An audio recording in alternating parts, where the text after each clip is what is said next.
దీనిలోకి వచ్చి పోటీ చేస్తాం. ఇంకా కన్ఫర్మ్ ప్రస్తుతానికి అయితే ఈ కన్ఫర్మ్ అయిన వరకు అయితే ఉన్నాయి. జనసేన రిమోట్ మొత్తం కూడా టీడీపీలోనే ఉంది, మొత్తం బాబే కంట్రోల్ చేస్తున్నాడు అంటున్నారు. జనసేన రిమోట్ మొత్తం కూడా టీడీపీ చేతిలోనే ఉంది, ఎట్లయితే అట్లా కంట్రోల్ చేయడానికి టీడీపీ చంద్రబాబు చేతిలోనే ఉందని అంటున్నారు కదా.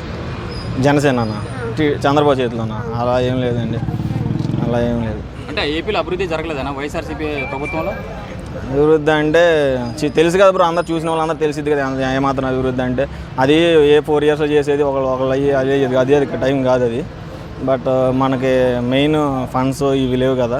2019 వరకు చంద్రబాబు నాయుడు గారు ఉన్నారు, ఆ టైంలో భూ సేకరణ చేశారు, అమరావతి చేద్దాం అనుకున్నారు, అది మంచిగా ఒక రకంగా చేసేయడానికి చేంజ్ అయిపోయింది గవర్నమెంట్. ఇప్పుడు మళ్ళీ చేయడానికి అయితే ఏం లేదు కదా ప్రస్తుతం. అంటే నేను అడిగేది ఏంటంటే 2019 వరకు చంద్రబాబు నాయుడు ఉన్నాడు. అవును. సో అమరావతి కనుక శంకుస్థాపన చేశారు. అవును. మళ్ళీ ఏమంటే జగన్ వచ్చేసారు. అవును, దాన్ని చేయలేదు. అది అక్కడ అదంతా వేస్ట్ అయిపోయింది కదా ల్యాండ్. ఇప్పుడు 3 చేస్తానని చెప్పి కనీసం 100 ఒకటైనా డెవలప్ చేసినట్టయితే బాగుండేది అని అనుకుంటున్నాను. ఈసారి కూడా ఒకసారి ఛాన్స్ ఇస్తే చేసే అవకాశం. మళ్ళీ ఛాన్సా? మళ్ళీ ఛాన్స్ అంటే ఇంకా అది ప్రజలే నిర్ణయించుకోవాలి అంతే. అది అంతేనా? అంతే బ్రో. ఓకే, ఇప్పుడు ఫైనల్గా ఎన్ని అవకాశాలు ఎన్ని సీట్లు వచ్చే అవకాశాలు ఉన్నాయి? ఎన్ని సీట్లు అన్నది అయితే నాకు తెలియదు బ్రో, ప్రస్తుతానికి అయితే ఇన్ని అని చెప్పలేను నెంబరు. మేబీ కొన్ని చోట్ల అయితే పోటీ ఉంది, ఒక్కో చోట అయితే పక్కా క్లీన్ స్వీప్ అయిన ఉంది. పిఠాపురం నుంచి పవన్ కళ్యాణ్ పోటీ చేస్తున్నారు కదా. పిఠాపురం అయితే పక్కా పవన్ కళ్యాణ్ గెలుస్తాడు బ్రో, అది షూర్ అయితే.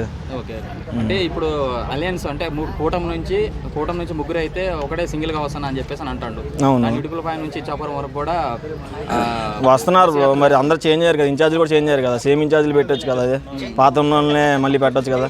చేంజ్ చేశారు కదా, చేంజ్ చేశారంటే అక్కడ వాళ్ళది పనితీరు బాగాలేదనే కదా చేంజ్ చేసింది. చూద్దాం ఈసారి ఏం చేస్తారు. కన్ఫామ్గా జగన్ ఓడిపోతాడు ఈసారి.